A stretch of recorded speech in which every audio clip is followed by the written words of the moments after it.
تصوف کا پورا جو ایک گراؤنڈ کھڑی ہوئی ہے اس کا میں نے پورے کا پورا پوسٹ مارٹم کر کے رکھ دیا کتاب و سنت کی روشنی میں الحمدللہ.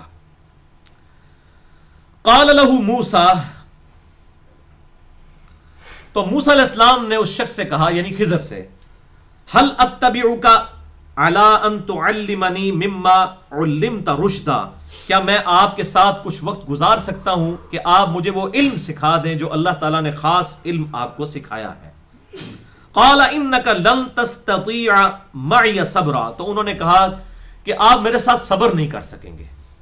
میں آپ کو علم ضرور سکھا دیتا ہوں لیکن آپ میرے ساتھ چلیں گے تو آپ میرے ساتھ صبر نہیں کر سکیں گے. اور وہ پھر آگے ڈیٹیل آتی ہے کہ وہ حضرت موسیٰ علیہ السلام کو ساتھ لے کر چلے. تھوڑی دور جا کر انہوں نے ایک جو کشتی تھی اس کا تختہ نکال دیا جس میں لوگ بھی بیٹھے ہوئے تھے. تو حضرت موسیٰ علیہ السلام نے کہا کہ یہ کیا کرنے لگے ہو تم، ایک تو بندے کی کشتی جو ہے وہ توڑ دی اور دوسرا جو ہے سب کو ڈبونے لگے تھے. تو حضرت خضر نے کہا میں نے آپ سے کہا تھا کہ آپ صبر نہیں کر سکیں گے. تو پھر حضرت موسیٰ علیہ السلام نے کہا ٹھیک ہے خاموشی میں اختیار کرتا ہوں. پھر وہ آگے چلے، آگے چل کر انہوں نے ایک بچہ جو کھیل رہا تھا اس کی گردن مروڑ دی، اس کو قتل کر دیا. موسیٰ علیہ السلام کہاں صبر کرتے ہیں، انہوں نے کہا یہ تم نے کیا کر دیا، اس نے کسی کو قتل نہیں کیا تھا اور نہ حق تم نے ایک بچے کو قتل کر دیا. تو پھر انہوں نے کہا کہ میں نے آپ سے کہا تھا آپ صبر نہیں کر سکیں گے. تو حضرت موسیٰ علیہ السلام نے کہا آخری دفعہ مجھے معاف کر دو، ہوں میں جو بولیا نا پھر میں اپنے نال نہ رکھنا. تو ان کا ٹھیک ہے. پھر آگے چل کر ایک گاؤں میں گئے، گاؤں والوں نے ان کی کوئی مہمان نوازی بھی نہیں کی، کھانے کا وقت تھا کھانا بھی نہیں پوچھا. اور وہاں پر ایک دیوار تھی جو گرنے کے بالکل قریب تھی. حضرت خضر علیہ السلام نے اس دیوار کو دوبارہ سے تعمیر کر دیا. اور حضرت موسیٰ علیہ السلام نے کہا کہ یہ آپ نے کیا کیا، یہ تو اتنے بد اخلاق لوگ ہیں، الٹا آپ ان کے ساتھ اخلاق سے پیش آ رہے ہیں اور آپ نے بغیر مزدوری کے ان کی دیوار کھڑی کر دی ہے، اس کے بدلے کم از کم روٹی تو دوپہر کی ان سے مانگ لیتے. انہوں نے کہا بس بھائی موسیٰ ہوں تیرا میرا جڑا ساتھ نہیں نال رہ سکتا. اب میں تجھے یہ ضرور ہے کہ جو تینوں واقعات تھے میں ان کی حکمت تجھے سمجھا دیتا ہوں کہ یہ معاملات کیوں ہوئے تھے. انہوں نے کہا کہ جو پہلے والا معاملہ تھا وہ کشتی کا تختہ نکالنے والا، تو یہ غریب لوگوں کی کشتی تھی، ان کا ذریعہ معاش اسی کشتی سے چلتا تھا. اور بادشاہ جو ہے وہ جتنی بھی اچھی کشتیاں تھیں وہ اپنے پاس رکھ رہا تھا. میں نے یہ پھٹا نکال دیا تاکہ یہ وقتی طور پر تھوڑی تکلیف انہیں پہنچے، تو اس کی وجہ سے ان کی کشتی تو بچ جائے. جب وہ بادشاہ دیکھے گا وہ کشتی تو چھوڑ دے گا، یہ تو عیب زدہ کشتی ہے. اور دوسرا جو میں نے بچہ قتل کر دیا، وہ بچے کے ماں باپ تو بڑے نیک تھے، اس بچے نے بڑے ہو کر اس قسم کا بننا تھا کہ ماں باپ کے لیے داغ بننا تھا. تو تیرے رب نے یہ ارادہ کیا کہ یہ معاملہ ان کے ساتھ کر دیا جائے، ان سے بچہ چھین لیا جائے، اس لیے اس بچے کو قتل کر دیا گیا.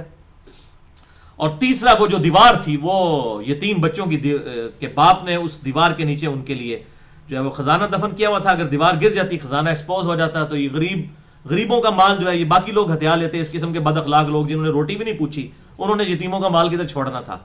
تو میں نے ارادہ کیا کہ ان کے جوان ہونے تک یہ اس کے نیچے دیوار کے نیچے ان کا خزانہ جو ہے وہ چھپا رہے. جب یہ بڑے ہوں گے تو اللہ تعالیٰ ان کے لیے وہ چیز ظاہر فرما دے گا. اور پھر اینڈ پہ انہوں نے ایک بات کی جو یہاں پر لکھی ہوئی ہے، وَمَا فَعَلْتُهُ عَنْ أَمْرِ رَبِّي عَنْ أَمْرِ، یہ جو کچھ میں نے کیا یہ میں نے اپنی مرضی سے نہیں کیا.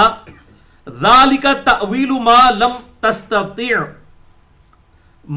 تَسْتِعْ عَلَيْهِ صَبْرًا، یہ وہ چیزیں ہیں، یہ ہے حقیقت ان باتوں کی جس پر تم صبر نہ کر سکے، یہ میں نے اپنی مرضی سے نہیں کیا. اور اسی میں ایک آیت تھی جو سکپ ہو گئی ہوئی ہے، اس میں الفاظ ہیں فَأَرَادَ رَبُّكَ، تیرے رب نے ارادہ کیا کہ یہ سب کچھ کیا جائے، میرے ذریعے سے اس نے کروایا.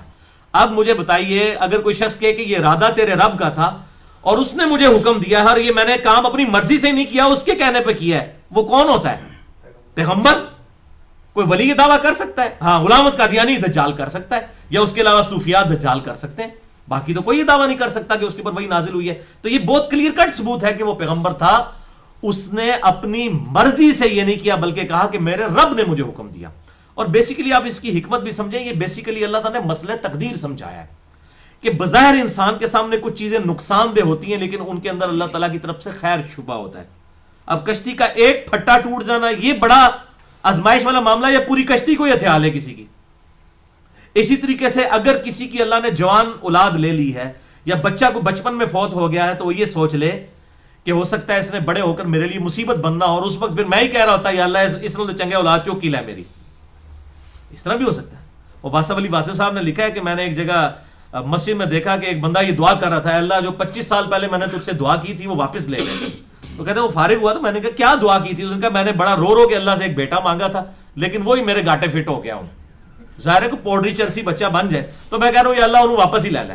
تو 25 سال بعد جب واپس کرانا ہے تو بچپن میں اگر اللہ تعالیٰ اس قسم کا کسی کے ساتھ معاملہ کر دیتا ہے تو یہ مسئلہ تقدیر سمجھایا جا رہا تھا بیسیکلی کہ بظاہر جن چیزوں میں آپ کو شر نظر آ رہا ہوتا ہے اس میں خیر چھپا ہوتا ہے، اور بسا اوقات کسی چیز میں خیر نظر آ رہا ہوتا ہے اس میں شر چھپا ہوا ہوتا ہے. اور اسی کا ذکر اللہ تعالیٰ نے فرما دیا ہے سورہ البقرہ کی آیت نمبر 216 کے اندر. کتب علیکم القتال، اللہ تعالیٰ نے تم پر قتال جو ہے یہ فرض کیا ہے. اللہ کی راہ میں قتال کرنا جب وہ فرض ہو جائے، اسلام کا سمم بونم اور ایپیکس اور چوٹی ہے. وَهُوَ كُرْهٌ لَكُمْ، اور تمہیں بڑی کراہت ہے اس سے قتال کرنے سے. ظاہر جان دینا کوئی آسان کام تو نہیں ہے. وَعَسَىٰ أَن تَكْرَهُوا شَيْئًا وَهُوَ خَيْرٌ لَكُمْ، اور قریب ہے کہ کوئی ایسی چیز جس میں تم کراہت محسوس کر رہے ہو اللہ نے اسی میں تمہارے لیے خیر رکھی ہو. یہ یونیورسل ٹروتھ ہے، یہ صرف قتال کے لیے نہیں ہے، یہ جنرل رول ہے کہ اللہ تعالیٰ فرماتا ہے کسی تکلیف میں ہو سکتا ہے تمہارے لیے خیر چھپا ہوا ہو. وَعَسَىٰ أَن تُحِبُّوا شَيْئًا، اور قریب ہے کہ کوئی ایسی چیز جو تمہیں بڑی پسند ہو، وَهُوَ شَرٌّ لَكُمْ، اور وہ تمہارے لیے شر ہو اس کے اندر. وَاللَّهُ يَعْلَمُ وَأَنْتُمْ لَا تَعْلَمُونَ، اللہ جانتا ہے اور تم نہیں جانتے ہو. اللہ تعالیٰ تو ظاہر آنے والے وقت کو بھی جانتا ہے، اس کو پتا ہے کہ معاملات کیا ہونے والے ہیں. لہٰذا اگر بظاہر کوئی ایسا معاملہ ہو بھی جائے تو اس کے اوپر صبر کرنا چاہیے. اللہ تعالیٰ جانتا ہے اور تم نہیں جانتے. بعض اوقات انسان کسی چیز میں خیر سمجھ رہا ہوتا ہے اس میں شر ہوتا ہے، اور بعض اوقات کسی چیز میں شر سمجھ رہا ہوتا ہے اس میں خیر پوشیدہ ہوتا ہے. تو یہ بالکل کلیئر ہو گیا کہ حضرت خضر علیہ السلام نے جو کچھ کیا وہ پیغمبر تھے، یہ کوئی کسی وہ بزرگ کی کوئی کرامت نہیں ہے.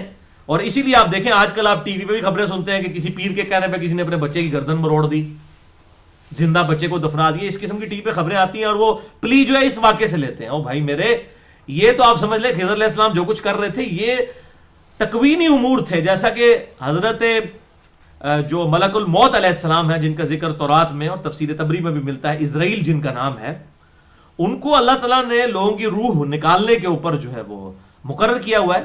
اب یہ تو نہیں کہ کوئی شخص جو ہے ان کے بیہاف پہ کوئی اور کام کرنا شروع کر دے. اسی لیے پھر قرآن حکیم میں کہا گیا کہ قتل کا قصاص پھر لیا جائے گا، قتل کرنے والے کے بدلے قاتل کو قتل کیا جائے گا یا اس کی پھر دیت لی جائے گی یا اگر کوئی معاف کر دے. لیکن قرآن حکیم میں اسٹرانگلی آیا کہ قصاص کا جو معاملہ ہے قصاص ہی لینا چاہیے. دیت کو قرآن حکیم نے کوئی انکریج نہیں کیا، ورنہ اس سے فتنہ کھڑا ہو جائے گا. قتل کے بدلے قتل ہی کیا جائے تاکہ زمین سے فتنہ و فساد ختم ہو.